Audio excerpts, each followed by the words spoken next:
Pada kasus kali ini kita masuki topik tentang pernyataan Denny Indrayana bahwa Mahkamah Konstitusi akan memutuskan sistem pemilu legislatif kembali menjadi proporsional tertutup. Pernyataan Denny Indrayana ini kemudian memunculkan polemik yang berkepanjangan dalam seminggu ini, terutama Mahfud MD langsung meminta Polri untuk melakukan penyelidikan karena menurut Menko Polhukam pernyataan Denny Indrayana ini sudah masuk kategori membocorkan rahasia negara. Bagaimana Bung Alphonse melihat dinamika sosial politik dan ketatanegaraan yang terjadi di antara Denny Indrayana dan Mahfud MD? Pernyataan Menko Polhukam Pak Mahfud MD menarik untuk kita telah dalam rangka beliau menanggapi apa yang seorang Denny Indrayana yang notabene profesor, guru besar yang saat ini berada di luar negeri memberikan pendapat tentang apa yang dia sampaikan tentang rencana putusan Mahkamah Konstitusi. Menarik karena kalau saya tidak salah, salah satu pernyataan Profesor Denny menyatakan bahwa dia memperoleh informasi ini dari sumber yang kredibel. Jadi walaupun dia berada di Australia dan sebagainya, tetapi karena ini sebuah hal yang menyangkut kehidupan bernegara, dia perlu untuk memberikan tanggapan, dan pernyataan dia itulah yang akhirnya ditanggapi oleh Profesor Mahfud. Menurut saya, sebagai seorang akademisi dan kebetulan bergelar profesor, dalam hal membuat pernyataan, menurut saya kata-kata kredibel ini berkorelasi dengan sistem penelitian olah data yang mengacu kepada sumber yang validitas maupun akurasinya tidak diragukan. Berarti dari sumber-sumber yang terpercaya. Yang dikatakan kredibel di sini yaitu sumber yang terpercaya. Nah, persoalannya apabila apa yang dinyatakan oleh seorang Profesor Denny Indrayana itu dianggap sebagai berasal dari sumber kredibel, tetapi ternyata sumber tersebut kita pertanyakan kredibilitasnya, maka patut diduga bahwa pernyataan ini merupakan sebuah penyebaran berita bohong yang dapat menimbulkan kekacauan di tengah-tengah masyarakat. Dan inilah yang menurut saya mungkin menjadi titik dari mana seorang Menko Polhukam memerintahkan kepada kepolisian agar lakukan langkah-langkah penyelidikan untuk membuktikan ada tidaknya tindak pidana. Dalam pandangan Bung Alphonse, pernyataan Denny Indrayana itu mengandung unsur pidana, sehingga sangat beralasan kalau Pak Mahfud memerintahkan Kapolri untuk dilakukan suatu penyelidikan. Nah, kalau kita lihat dari narasinya ya, Denny Indrayana menyatakan bahwa Mahkamah Konstitusi akan memutuskan sistem pemilu legislatif kembali menjadi proporsional tertutup. Ya, artinya di sini Denny percaya dari sumber yang dia dapatkan itu bahwa Mahkamah Konstitusi akan mengabulkan gugatan pemohon. Ya. Pemohon meminta supaya Mahkamah Konstitusi mengubah undang-undang pemilu yang selama ini berlaku ketentuan tentang sistem proporsional terbuka menjadi tertutup. Nah, apakah Denny tidak mempertimbangkan dampak dari pernyataannya itu? Karena dia seharusnya tahu bahwa 6 partai politik di DPR menolak permohonan ini, sementara hanya 1 partai politik yang justru mendukung atau menerima, yaitu PDIP. Nah, apakah Denny tidak mempertimbangkan dampaknya bahwa nanti menimbulkan rasa kebencian 2 kelompok besar? Ya, 6 partai ini kan kalau digabungkan menjadi satu kelompok besar yang bahkan lebih besar dari PDIP. Nah, bagaimana ini bisa terjadi? Apakah Denny tidak mempertimbangkan? Seharusnya dia mempertimbangkan dampak dari pernyataannya itu, karena suasananya sedang panas. Bahkan DPR sudah mulai mengancam, kalau sampai Mahkamah Konstitusi mengabulkan atau mengubah menjadi proporsional tertutup, maka anggaran untuk Mahkamah Konstitusi pun DPR akan kunci. Itu salah satu dampak yang bakal timbul kalau apa yang dikatakan oleh Denny Indrayana ini betul. Ya, disinilah dalam istilah hukum bagi seorang praktisi hukum ada terminologi sepatutnya dapat menduga bahwa pernyataan itu akan menimbulkan dampak hukum, dan dampak hukum itu bisa masuk ranah pidana, yaitu apabila sumber informasi seperti yang dikatakan kredibel itu ternyata tidak seperti itu sumbernya, maka dia masuk dalam ranah menyebarkan berita bohong yang dapat menimbulkan kekacauan misalnya. Nah, kenapa saya katakan itu?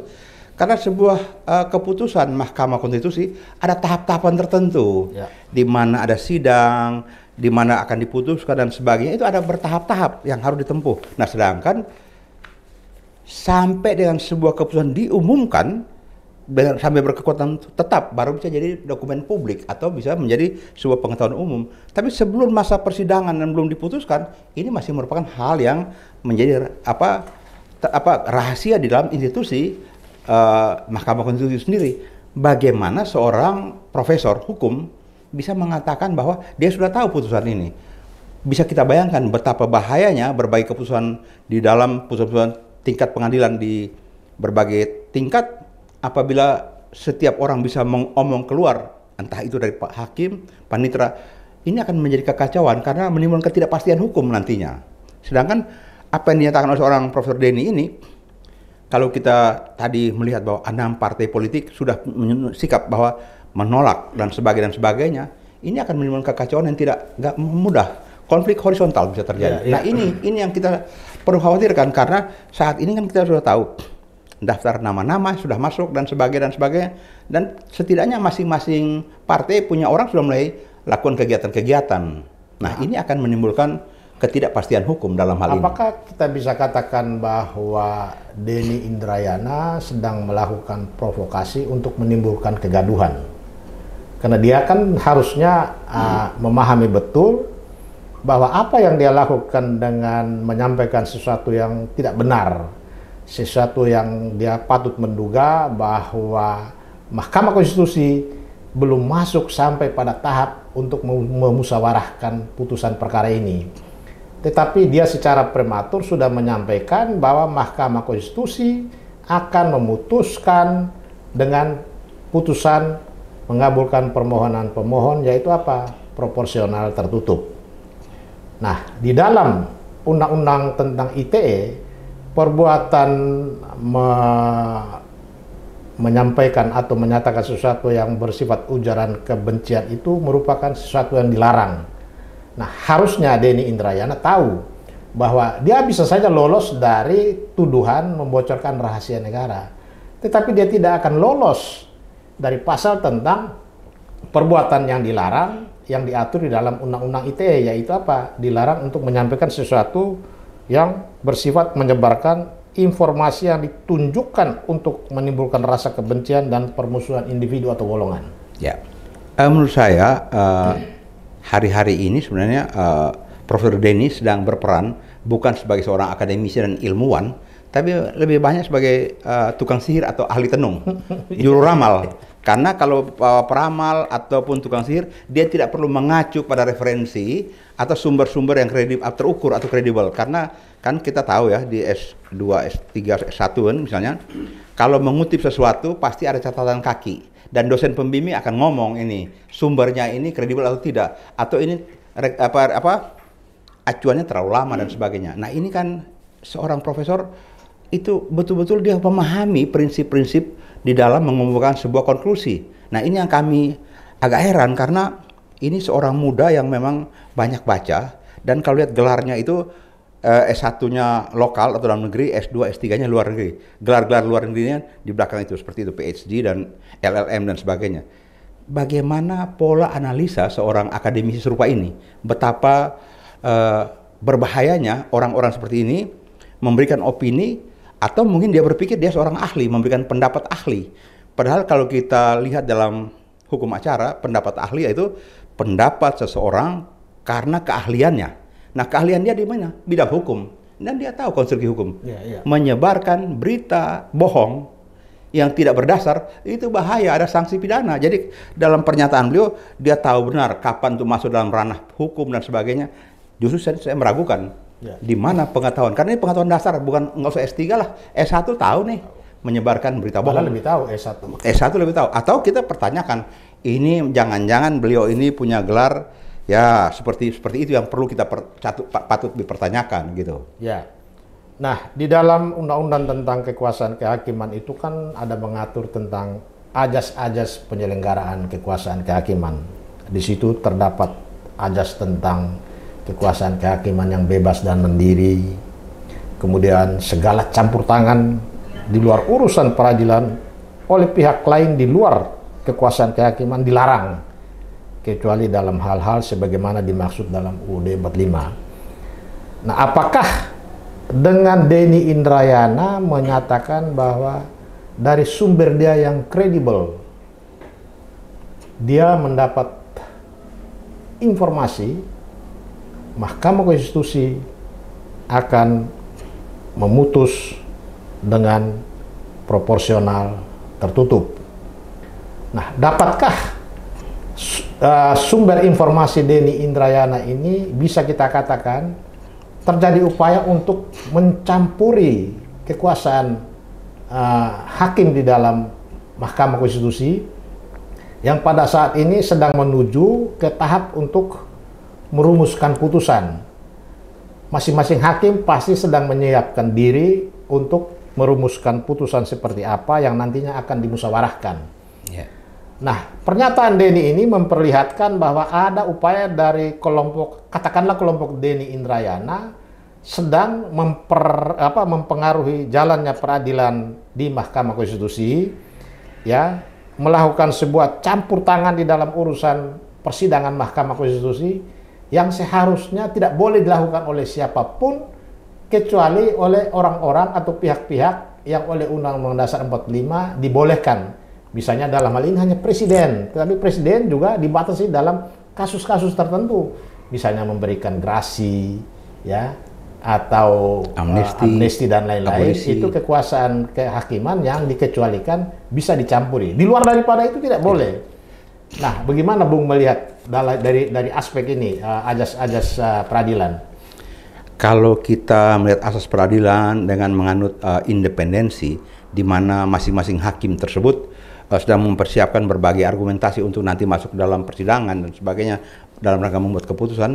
Ini menurut saya Prof. Denny secara sengaja mau dan tahu dia memprovokasi, sedang memprovokasi, mencoba untuk membangun sebuah narasi yang nantinya narasi tersebut untuk menekan para hakim tersebut. Walaupun kita tahu bahwa hakim-hakim ini independen, tapi dia sedang mengadu domba, karena kalau dari jumlah hakim sekian orang akan saling curiga, ini siapa yang bocorkan. Dan jadi hal ini benar sekali apa yang disampaikan Pak Mahfud. Polisi silakan selidiki bagaimana sebenarnya untuk mau tahu dari mana sumber informasi yang dinyatakan kredibel ini si Profesor Denny peroleh. Karena apakah memang akan masuk pada konstruksi hukum orang-orang yang karena jabatan ataupun posisinya harus merahasiakan sebuah rahasia jabatan. Jadi dia tidak boleh omong. Apakah akan masuk di sana Profesor Denny punya tudingan, atau dia bilang ya itu konfidensial, saya yang punya. Dia tidak bebas untuk mendapatkan imunitas serupa itu menurut saya, karena menimbulkan kekacauan atau dapat menimbulkan dampak yang tidak bisa diprediksi sekarang ini dalam masa-masa di mana banyak orang mencurigai berbagai kemungkinan campur tangan birokrat dan sebagainya terhadap kekuasaan kehakiman. Nah, kalau dari sudut pandang Undang-Undang Mahkamah Konstitusi sendiri, menurut Bung Alphonse, bagaimana seharusnya 9 hakim Mahkamah Konstitusi menyikapi polemik ini? Karena bagaimanapun secara langsung tidak langsung 9 hakim konstitusi pada saat ini merasa ada intervensi, tekanan secara langsung atau tidak langsung. Dengan polemik ini mereka sudah merasa bahwa kekuasaan kehakiman yang sedang mereka lakukan di Mahkamah Konstitusi sudah mulai diintervensi.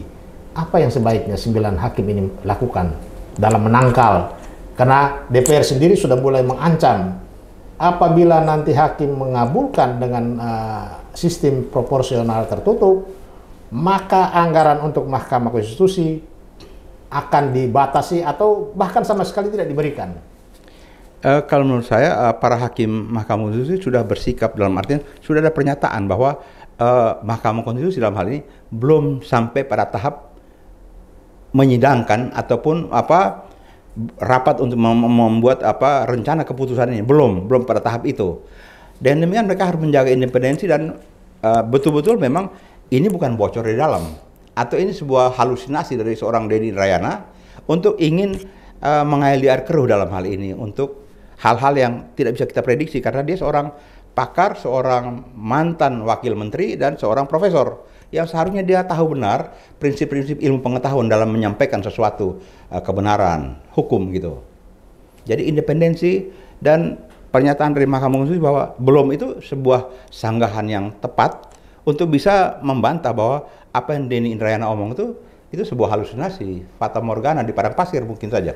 Demikian. Apakah dengan polemik yang semakin tajam ini sebaiknya Mahkamah Konstitusi menunda sementara waktu untuk menghindari campur tangan atau tekanan-tekanan yang sekarang ini sedang gencar-gencarnya terjadi? Sebaiknya bagaimana? Apakah mereka tunda dulu atau mereka jalan seperti biasa? Menurut saya setelah mereka buat pernyataan, silakan jalan seperti biasa. Jadi taruhlah anjing menggonggong, kafilah tetap berlalu. Jangan terpengaruh juga dengan rumor seperti ini, hoax ataupun sebaran-sebaran isu. Karena independensi dari penyelenggara negara, termasuk Mahkamah Konstitusi yang seperti itu mencari keadilan, jangan terpengaruh karena apapun yang diomongkan orang yang tidak terkait langsung, yang tidak punya wewenang langsung, jangan didengar karena kalau itu didengar dan karena itu menimbulkan penundaan, menimbulkan ketidakpastian baru nantinya dan bahaya baru karena ke depan nanti akan banyak sekali rumor-rumor begini akhirnya sebuah keputusan yang memberikan kepastian hukum pada pencari keadilan bisa terkatung-katung begitu. Baik, demikian bedah kasus sore ini kita akhiri dan nantikan pada bedah kasus berikutnya. Terima kasih.